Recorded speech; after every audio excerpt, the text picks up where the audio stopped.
valuable golden tickets. I hope we can all keep it up. 3. The novel will be updated first on this website. Come back and continue reading tomorrow, everyone. Chapter 1069, God of War's temporary possession in God mode. If he fell, the world would continue to turn. If he died, life would continue to exist. Regardless of whether Bai Zemin's time came to an abrupt stop, the time of others would continue to run naturally. Yes, he was not the center of anything, not of his world, not of the universe, and not of life. For great things that implied great matters to others, he was nothing. However, what for others were great things for him was nothing. If I die, what will become of my family? If I fall here, what will happen to all those who followed me all this time and fought putting all their trust and future in me? If my life ends here, what will happen to Lilith? She will definitely be devastated. I haven't even given her back a minimal return of all the help she has given me so far. That girl, Yijun, despite being so kind, she can be as stubborn as a mule. I have to make sure she doesn't stay alone for life. Such a wonderful woman suffering for centuries and centuries is not a pleasant thing to imagine. Bingzu, she repressed her emotions for so long that she is just now beginning to discover herself as a woman, and the emotions she suppressed all these years are slowly beginning to blossom. Whether I like to admit it or not, I am a very important part of this sentimental evolving process she is going through. There is still the matter of Zhangde. I must not only bring him back at any cost, but also make the Russians suffer the worst possible fate for sticking their pig's feet in the matter. There is also the promise I made to Evangeline. The business in Eventide World has not yet come to an end. That ponytailed princess will surely wait for me even if life is over. In the center of the red pillar of light, Bai Zemin looked up to the sky as hundreds of thoughts raced through his head. His brain was so focused on his thoughts and emotions that Bai Zemin didn't even feel a tenth of the pain and stinging he should have felt. Swoosh! As he lay stretched out in the center of the large crater that had formed automatically when his body hit the ground, and the two beams of ice and fire exploded, the surrounding mana swirled around him and slipped soundlessly into every fiber of his burnt flesh and skin, forming a strange connection with every drop of blood that ran through his shattered body. The fact that the pillar of red light rising into the sky covered the view of what was happening at its center could be considered fortune or bad luck by others, depending on from which point of view one looked at the situation. It was fortunate because not being able to see what was happening with Bai Zemin avoided what would probably be one of the biggest shocks a living being could ever feel. In two senses, two different kinds of shock. But it was unfortunate that they missed such a wonderful scene, because they could hardly see something similar happening in their lives. Probably only the elite team from the United States of America would be okay watching the regenerative process that Bai Zemin was going through. At the end of the day, they had fought and seen with their own eyes a beast capable of literally coming back from the ashes. When a skill broke and evolved beyond the fourth order, something similar to what happened with living beings absorbing soul power from their enemies to become more powerful occurred. Just as there were clear differences between lower existences and higher existences, the skills of fourth order or lower received a great boost of power upon reaching the fifth order or higher stages. Bai Zemin could only raise a whole order 3 skills after activating soul manipulation, and this time he chose regeneration, golden bones, and blood manipulation. Actually, the reason he evolved blood manipulation was because, in order to carry out his plan, he needed the skill to be at its highest possible point after discovering the secret behind the supposed immortality of the 9-headed immortal dragon. But little did he expect to find a giant, pleasant surprise that would end up saving his life. Fate was really interesting. It surprised us when we least expected it. ////. Blood manipulation, 5th order active skill level 1. Crimson Flame, 2nd activation.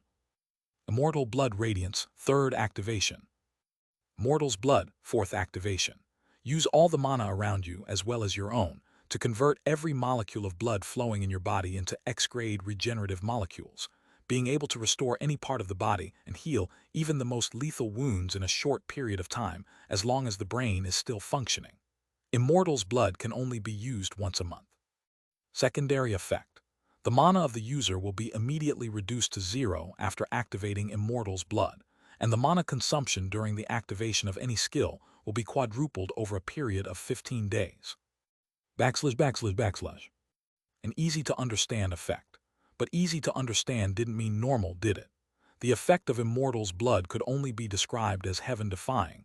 There were no other words that could do justice to an attached skill that literally granted its user a second life. There was only one problem, and that was the side effect. But such a side effect was normal considering that Immortal's Blood stole the world's mana to regenerate the destroyed body. Besides, compared to recovering his maximum condition, what was losing all his mana and having to pay 4 times the normal amount of mana for half a month every time he activated a skill? Nothing. It was no use having millions of mana points if one's life was lost. In just an instant, Bai Zemin's face regained its former glory, and even his beautiful hair grew back to the same length as before. As his rib cage, back, and limbs slowly regenerated and recovered, Bai Zemin's black eyes stared at the sky with a strange calmness that was not there before. Thanks to one of the effects of her second firmament fragment, Lilith could temporarily gain great abilities over the control of the laws of space. It was only thanks to this that she had not yet been discovered by any of the higher existences present, even though they were much more skilled in the use of spatial skills. Staring at Bai Zemin with her beautiful ruby eyes filled with tears from within a dark crack that separated his reality from hers by a thin, easily breakable screen, the surprise and doubt in Lilith's heart grew bigger and bigger. At first, all Lilith felt was pain at seeing the state the person she loved more than anything else in the world had fallen into. She, just like Fire Sorrow, was half an inch short of intervening not only to save his life, but also to kill the damn beast that left him in such a precarious condition. However, that strange and mysterious female silhouette appeared from the inside of his body, and after a second or two simply disappeared without a word. Although the female silhouette did not say a single word, Bai Zemin's fate suddenly seemed to have been rewritten by divine hands. A pillar of light rose up to touch the vault of heaven. His missing limbs began to regenerate at absurd speeds, his wounds healed, and his destroyed organs were rebuilt from nothing. But Lilith's greatest surprise, amazingly, did not come from Bai Zemin's absurd regeneration. No, what she felt from this was joy and relief that could not be put into words. Her greatest surprise came from his eyes, his gaze. Lilith had seen Bai Zemin's calm gaze and indifferent eyes in the past. She thought she knew the highest level both looks could reach in him, but she was wrong. "Zemin, you," she whispered. Lilith wanted to ask what was happening with him, but for some reason she didn't continue and stopped, feeling that interrupting him at this moment would not be a good deed. But what she saw next made her heart tremble for different reasons. Bai Zemin's eyes went from black to bright red, and from bright red to gold before returning to black. The process was repeated more than 20 times in less than 5 seconds. Bai Zemin naturally had no idea what was happening to the color of his eyes. In fact, he could not even feel pain or itching, and no longer even knew what condition his body was in. After having recovered several memories of his 10-year life lived within the illusion that had been sealed by the old spirit of the collector's pocket watch, Bai Zemin entered a mysterious state that was difficult for even himself to comprehend. In the regained memories, there were more efficient ways to use a few skills, a few battle strategies, and a lot of combat experience that could only be gained through at least 1 century of pure battles to the death. All this together resulted in something wonderful but hard to describe, and if Bai Zemin had to put it into words, he would probably say, calm. That's right, calm. His physical body had recovered, and his soul remained the same, unchanged. But recovering 100 years of memories had caused a part of his personality to change at least temporarily. Before this, even before the battle began and during, Bai Zemin felt fear. But feeling fear was natural considering that he would be facing a terrifyingly powerful monster, the most powerful he had ever met, and who was not only a genius but also surpassed him by 2 entire orders totaling 300 levels in all. He wasn't fighting for himself, he had other reasons, people that he needed and had to live for. With so much to lose, it was only natural to fear. But only now did he realize that there was no need to fear. The outcome of the battle had been decided from the first moment. The white head was struck by the maelstrom of purple flame that Bai Zemin released from the tip of his spear. In fact, at this point all his disdain, anger, fear, caution, murderous intent, all his emotions capable of altering the course of his actions on the battlefield had been swept far, far away. You have entered the optimal state for combat against your enemies. Few existences throughout the history of the soul record have ever achieved this. God of Wars will temporarily evolve to the next stage. God of Wars will 3rd order passive skill level 5. God of Wars will 4th order passive skill level 1. /////. God of Wars will. God of Wars partial possession, 2nd activation. God of Wars temporary possession, 3rd activation. All stats plus 3000 while the passive effect is active. Conditions for activation are unknown. The user's mind enters the best combat state called God mode.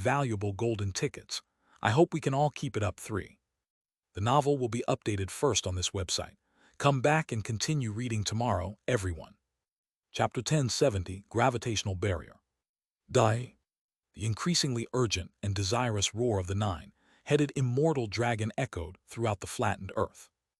No one knew what was happening beyond the walls of brilliant red light rising into the sky.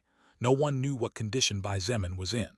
The only thing the American team felt was terror as the 4 dragon breaths slowly but surely penetrated further and further into the pillar of light. It was only a matter of time before they exploded or hit their target.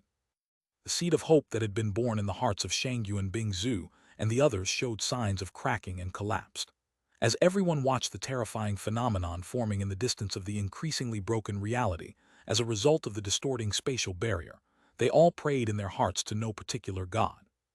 On the other hand, the higher existences were experiencing different kinds of emotions. How can this be possible? Long Tian shouted with wide eyes. That bastard was about to die, and now he completely recovered in an instant. Just as the lower existences couldn't see past the red light pillar, higher existences couldn't either. This was because blood manipulation had broken the threshold between skills below the 5th order, entering a different stage in terms of power. However, they could definitely sense the aura of the fully recovered human male. No, it was more than simply recovery or regeneration. The boy's aura changed. Eternal Phoenix pointed with her beautiful eyes fixed intently on the pillar of light. What is this strange feeling? Her answer was not long in coming. Boom! Like an exploding shell, the pillar of light blasted and waves of energy in the shape of a red semicircle flew everywhere. Swoosh and swoosh and swoosh and swoosh. Not only was the wind cut into pieces causing a void of nothingness to form in the area where Bai Zemin was standing, but the 4 dragon breaths, whose magical force was equivalent to 4 intercontinental nuclear missiles, were suddenly cancelled. Immortals' blood stole the mana of the world, and all skills worked with mana. Just as one didn't lose their voice in outer space, but sound didn't travel anyway, soul evolvers could still activate and cast skills, but those skills wouldn't go far without the medium they needed to survive: mana. That's why the anti-magic domain of the barbarian king was so feared. Lucifer smiled slightly and sat in the void. His raven-black wings flapped softly behind his back and his emerald pupils glowed as he murmured lightly, "Come on, little wolf, show me what you have." Something Lucifer noticed but didn't think that much of was that, unlike the fierce and domineering aura of the heavenly wolf Sirius, the aura of the young man in front of him was not only not fierce and domineering, but so calm that it was even a little disturbing. Not at all the aura of a person who was in the middle of a battle to the death. Meanwhile, Fire Sorrow looked at Bai Zemin, who was standing right in the center of the huge crater, and the more she stared at him, the more her heart shuddered. Who is this person? Her brow furrowed slightly in concern. She had seen some of Bai Zemin's battles. She had even seen him fighting back as he fled for his life when he was attacked by a 5th-order phoenix. Therefore, she believed she had seen all of his facets when it came to combat. But the aura of the person she was staring at was like that of someone completely different, as if the young human she had known had been replaced by someone else without anyone noticing. "Stupid, what the hell are you doing? Kill that human once and for all if you don't want him to kill you." Fire Sorrow's pupils suddenly contracted fiercely as she heard the voice of the dragon monarch spread across the sky, and when she turned to look at him, she was greatly surprised to notice that he was no longer hiding, but had revealed himself to make his presence known to all. "You!" Fire Sorrow gritted her teeth, and without another word she also stopped hiding. She wanted Bai Zemin to know and feel that he was not alone in front of a monster like Long Tian. Lucifer looked at Long Tian with a weird look before snorting under his breath. He, like Eternal Phoenix, did not reveal himself, at least not yet. In fact, when Lucifer looked at certain points in the sky, he noticed that they weren't the only ones there. So he knew that many things could get out of control soon. When the nine-headed dragon immortal heard the voice of the dragon monarch, all thoughts of being driven mad by the tone of voice in which he was spoken to disappeared even faster than they appeared. His 9 heads moved to look at the man, with 4 pairs of dragon wings suspended in the sky, and the feeling of reverence he felt was something he had never felt in his entire life. Bai Zemin's hair was a bit long, so his locks partially covered his eyes, but when he raised his head slightly, his eyes fell on the tall and imposing man for a brief moment, before ignoring him as if he didn't exist. Seeing this, Long Tian frowned but soon relaxed. Ignorance sure is bliss. He thought that Bai Zemin had no idea about the difference in power between the two, or that he didn't know about higher existences. Therefore, it was natural for him to ignore Long Tian. Bai Zemin's expression was as calm as that of an ancient 1,000-year-old lake. His eyes moved from who he correctly judged as an important member of the dragon god realm to Fire Sorrow. When the purple eyes of Fire Sorrow met Bai Zemin's eyes, she finally understood where that strange feeling of aloofness she was feeling was coming from. With a trembling heart, she whispered in a voice that only she could hear, "Golden eyes. That aura. Is this the state of mind that only 3 soul evolvers managed to reach in history?" Fire Sorrow loved to read. More than loving to read, she had plenty of time, and to avoid thinking or feeling, she immersed herself more years than one could imagine in ancient and modern books. To say that she was a walking library of knowledge was by no means an exaggeration, so it was to be expected that she recognized Bai Zemin's condition when their eyes met. Bai Zemin simply nodded slightly towards her before turning to look at the enemy in front of him. The 9-headed immortal dragon had no idea who was the man or woman who had just shown themselves, but one thing was obvious. They were both so strong that not only could he not underestimate them, but he didn't even want to face them. The red head and the blue head moved back slightly in sync with both long necks, and at the same time as the black head roared, both mouths opened just as the 2 necks stretched forward. Die! Rumble! Without a few seconds of charge, it was not possible for the 9-headed immortal dragon to get his 2 breaths of ice and fire to break the sound barrier. However, this did not mean that the speed of both attacks was slow. The expression of Bai Zemin was still indecipherable and flat, even in the face of the 2 attacks that almost sent him to greet his grandfather in the other world. He extended his left hand in front of him, and what happened next made everyone freeze. The fire and ice beams had only advanced a few kilometers before hitting some sort of invisible wall. Bang, bang. Rumble. The earth shook and split. The sky wept and wailed.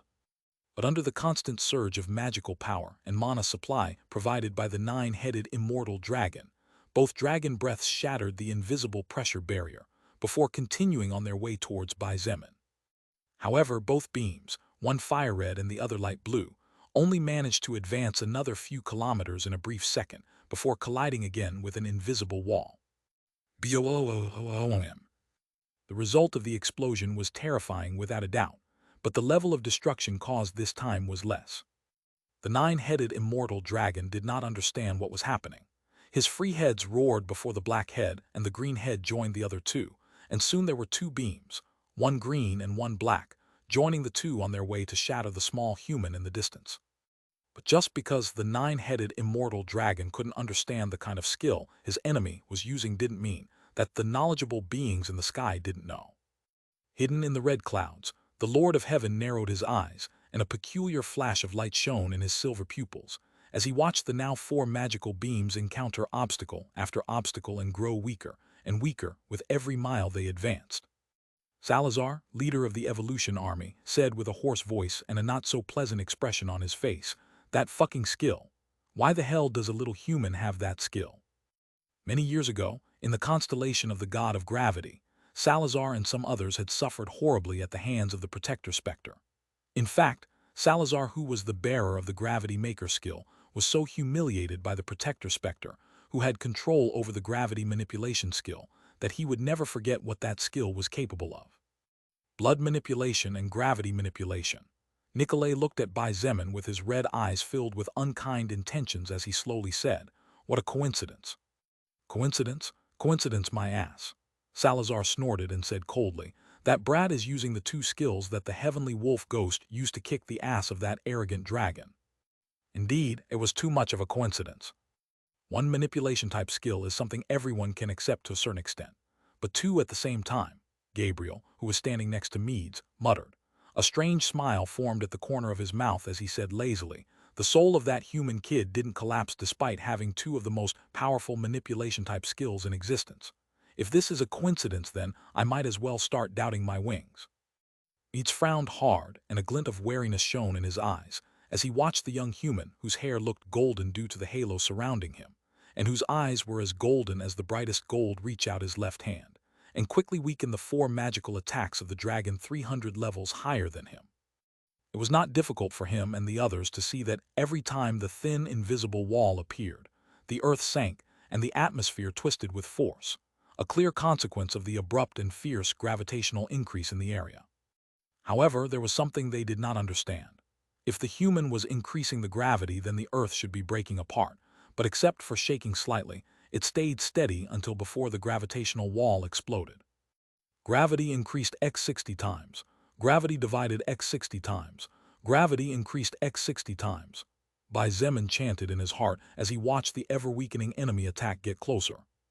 In his recently recovered memories and combat experiences, there was a seemingly simple defensive method that was actually very difficult to master. However, once mastered, this defensive method would give the user a great and very, very strong magical barrier. The more he learned, the more Bai Zemin noticed how many uses his skills had, but he was ignoring. Backslash, backslash, backslash, backslash, backslash, backslash, backslash. Really, thank you very much to all those who send gifts to the novel and support with valuable golden tickets. I hope we can all keep it up. 3. Chapter 1071, Frightening Higher Existences and Praise of the Phoenix Empress. When it came to the law of gravity, there was no higher existence capable of matching Bai Zemin. Among all of them, probably only amazingly talented and connoisseur mages like Fire Sorrow, Uriel, Gabriel, and maybe a few others would be able to plan a little challenge in this field in front of him. At the end of the day, Bai Zemin had the skill gravity manipulation. Although he was still far from reaching the level of the god of gravity, his ability to manipulate such a law was higher than that of any living being in existence. Therefore, none of those present noticed until several moments later that instead of a single barrier, Bai Zemin had erected 2 barriers attached to each other. The first barrier was formed by the natural gravitational surge of the earth multiplied 60 times, and its purpose was to hinder and sink the magic of the 9-headed immortal dragon. As for the second barrier had been erected in front of Bai Zemin by himself by dividing the natural gravity of the planet 60 times. Its purpose was to deflect and slow down the advance of the enemy's magical attack. Although the 2 barriers only extended 100 meters to either side, it was more than enough. Approximately 3 seconds later, 4 thin magical beams struck Bai Zemin's body and the surrounding area. The earth split into pieces and a great cloud of dust rose up, but not even an instant later an even more powerful explosion expelled all that dust, revealing Bai Zemin on his feet in his place without having taken even half a step back. Without any injuries at all, he looked to the north as he lowered his outstretched left hand. Under everyone's wide eyes, he extended his right hand, and in an instant everyone saw a golden flash flying towards him. Bang! Bai Zemin tightened his grip on annihilation of the falling sky, and after appreciating the golden spear, he calmly looked at the 9-headed immortal dragon. Before the giant beast had time to do anything, the white head froze as he finally noticed something that shouldn't be there. "You, was it at that time?" The beast roared furiously and quickly tried to suppress the small spark of deep blue fire that like a cunning snake crawled into his blood directly towards the brain of the white head. There was no need for the 9-headed immortal dragon to think too hard. Bai Zemin had only managed to hit the white head once in the entire battle. If the spark of blue fire reached the brain and ignited or exploded there, the consequences were too terrifying to even think about. However, the 9-headed immortal dragon soon found another problem. Damn, damn, damn. Bai Zemin calmly watched as his enemy writhed in despair. His mana consumption was high, especially now that he had used Immortal's blood, But he didn't stop using blood manipulation even for a second since the battle began, not even when he almost died. He didn't use blood chains, he didn't use blood spears, he didn't use blood shields. He suppressed his skill all in order to take the endless blue lotus flame spark that he had hidden in his initial attack. Using blood manipulation to cover up the endless blue lotus flame, Bai Zemin managed to bring his faithful companion to the white head. All his efforts were for this moment. The nine-headed immortal dragon tried to control his blood flow and push it back.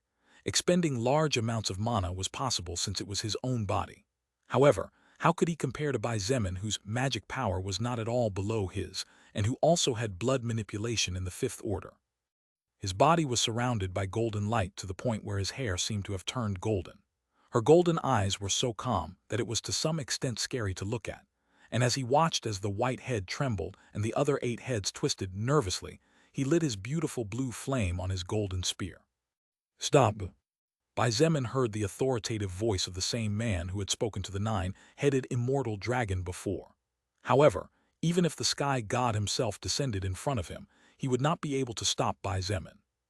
Temporarily exchanging mana for strength, the muscles in Bai Zemin's right arm tensed as he moved his hand backwards at the same time as he took a step forward. "Stop!" Long Tian roared with wide eyes as he stared at the audacious lower existence that dared to ignore his words.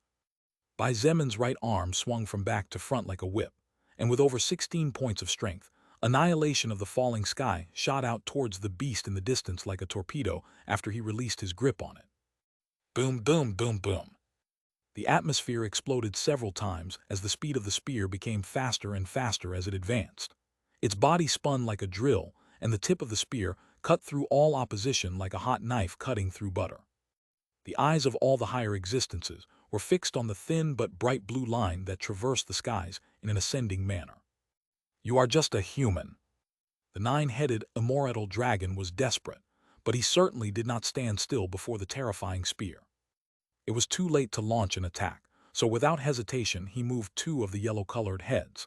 The defense of each of these heads was 3 times his entire body. That was the magical skill of each yellow head. However, critical hit. Critical hit.